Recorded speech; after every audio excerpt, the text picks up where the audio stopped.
3.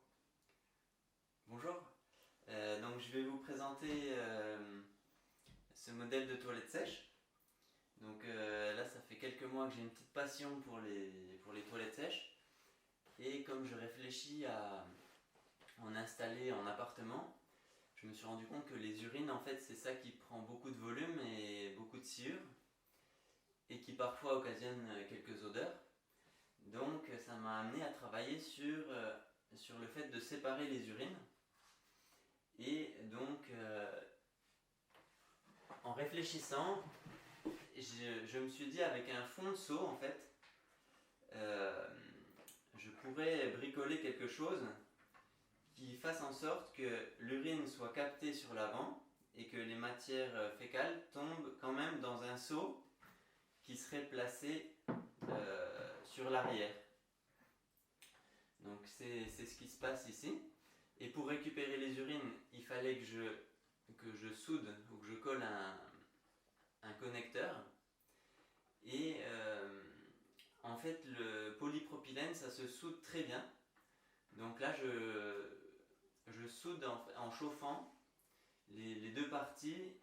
Ça me permet de les assembler et d'avoir quelque chose de très résistant. Voilà.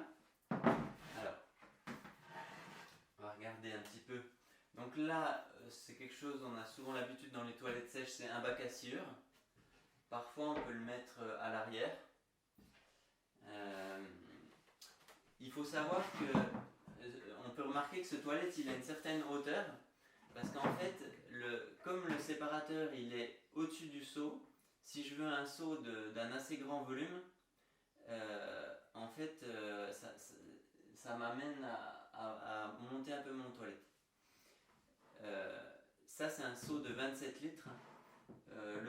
Ici, il y a un seau de 32 litres. Donc, c'est pour ça qu'on est à 50 cm de hauteur. Et donc, ça m'amène à faire, dans ce cas-là, ça m'amène à faire un petit marchepied. Alors, pour accéder au seau, là, j'ai mon fameux connecteur. Donc, c'est des connexions de jardin, ça vaut pas bien cher. Voilà. Et donc là, le séparateur, pour garantir une étanchéité complète, en fait, donc je le colle au silicone et la lunette est aussi collée. Et donc le séparateur, en fait, il rentre là à l'intérieur, je pense qu'on le voit ici, il va jusqu'à la lunette. Ce qui fait que c'est assez facilement nettoyable et voilà, on est dans quelque chose qui conduit bien les liquides dans notre tuyau. Alors, ensuite, pour récupérer, donc le séparateur, lui, il descend de 9 cm là dans le bac. Pour que ça s'écoule ici, là, je laisse encore 10 cm. Et en fait, quand je fais mon trou là, du coup, à 19 cm, naturellement, ça fait un petit siphon là. Donc c'est bien parce que du coup, ça bloque la communication avec le bidon. Et quand on fait pipi, il reste toujours quelques gouttes sur le séparateur. Je prends quelque chose qui fait spray ou alors une bouteille percée au-dessus, juste pour venir, dans laquelle je mets de l'eau savonneuse. Et ça me permet de rincer ça et à la fois ça me met dans le siphon une eau un petit peu savonneuse. Donc j'ai pas d'odeur à ce niveau-là. Après, donc l'urine elle est collectée dans le jerrycan. Et donc le jerrycan il est fermé. Mais pour que ça s'écoule, il fallait bien que l'air ressorte. Donc j'ai fait une sortie et l'air qui devait sortir, je me suis dit celle-là elle va peut-être avoir un peu l'odeur quoi. Donc en lisant le petit livre du fumin, qui est un livre génial, j'ai découvert que l'humus ça avait des qualités filtrantes en fait, c'était un biofiltre. Donc je me suis dit pourquoi pas ne pas mettre un petit pot avec de l'humus. Au fond, je mets des gros cailloux et après je mets de l'humus. Et ça me permet de mettre une plante dans le pot qui en plus va récupérer de l'air un petit peu humide et azoté, donc qui sont les besoins de la plante. Voilà. Et puis, donc là, ça c'est un toilette qui donne une certaine autonomie. Je pense que même par exemple à 2 personnes, je pense qu'il faut le changer tous les 10 jours, quoi. Tous les 10 jours, il y aurait une vidange à faire. Voilà. Et puis au moment où on fera la vidange, on peut déconnecter du coup l'arrivée là. Ici, on peut reconnecter. Et là, on a un système fermé. Ça permet d'aller vider son urine soit au compost, soit éventuellement de la stocker dans un autre jerrycan si on veut l'utiliser ou en engrais, ou alors la diluer directement 10 fois pour arroser des plantations. Et puis là, ça permet aussi, avant de la remettre en place, on peut rincer un petit coup de jerrycan soit avec du vinaigre blanc, soit un peu d'eau savonneuse.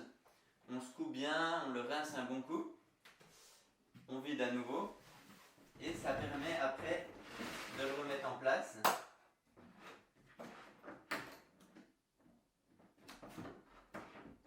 Voilà, ici.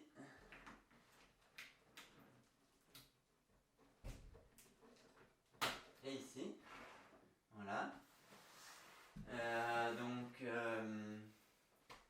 Voilà, moi je trouve que c'est un toilette qui simplifie bien la vie. Les matières solides, il faut savoir le caca on n'en produit que 50 litres par an contre 500 litres d'urine. Donc on voit bien que au niveau des vidanges de seau, ça va plus être la même du tout. Et au niveau du poids, je l'ai fait ce matin pour mon toilette, le seau est vraiment ultra léger, quoi. Et au bout de 10 jours, il est rempli que ça. Donc voilà, je pense que c'est un système de toilette qui peut convenir en appartement si on a accès à un compost, ou voilà, il y a moyen de valoriser autour. Voilà. Et puis on pourrait même imaginer que comme on est en connexion jardin là, on pourrait imaginer aussi que le tuyau il aille, je sais pas, dans une cave, que la collecte se fasse dans une cave, ou que la collecte se fasse même à l'extérieur de la maison, ou alors dans un logement collectif. Il suffirait de mettre une colonne d'un tuyau de jardinage avec des connecteurs, et on collecterait toute l'urine en bas par exemple. Donc voilà. Et voilà.